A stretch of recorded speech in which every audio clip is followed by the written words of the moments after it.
Tapi sebenarnya kita nggak akan semelemah itu kalau domestik kita kuat. Nah, masalahnya apa yang sebenarnya terjadi di domestik kita?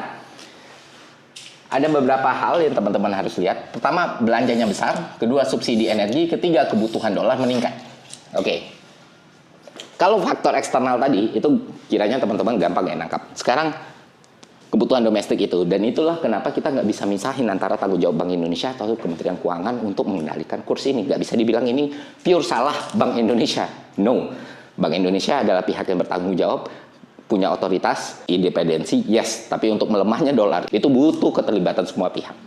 MBG, pengadaan BGN,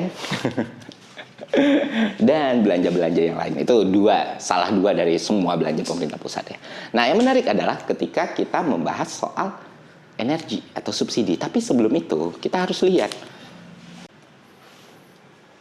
Indonesia itu kebutuhannya atas impor itu lagi tinggi-tingginya.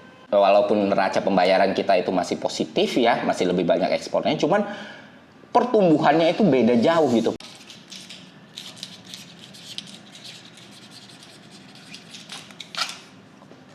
Dan itu membuat rupiah semakin tertekan dan tertekan dan tertekan. Sementara di sisi yang lain, kayak gue bilang tadi, itu arus modal terus keluar. Balik lagi, pemerintah sudah melakukan spending yang besar sekali. Dan salah satu spending terbesar itu datang dari subsidi energi. Kenaikan belanja subsidi energi kita lebih dari 266%. Hampir 30% dari APBN.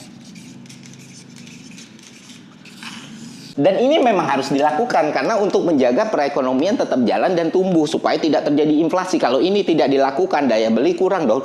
Jadi masalah subsidi pun sebenarnya nggak jadi problem kalau cuma berdiri sendiri. Tapi karena sebab dan kausalitas seperti ini, akhirnya balik lagi tekanan paling lemah datang ke rupiah yang menyebabkan angkanya bisa sampai ke 17.000. Dan sementara pendapatan negara kita nggak ngejar, makanya yang terbebani tetap aja kurs atau mata uang.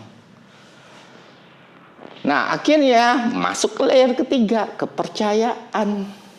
Jadi makanya ketika tidak ada disiplin fiskal, tidak ada kredibilitas bank sentral, dan tidak ada arah kebijakan ekonomi yang jelas, market distrust dong. Kalau market distrust, ya mereka bakal lebih keluarin lagi duit-duitnya. Nah, kombinasi ketiga hal inilah dari eksternal, domestik, kepercayaan, yang akhirnya membuat. Lalu apa solusinya?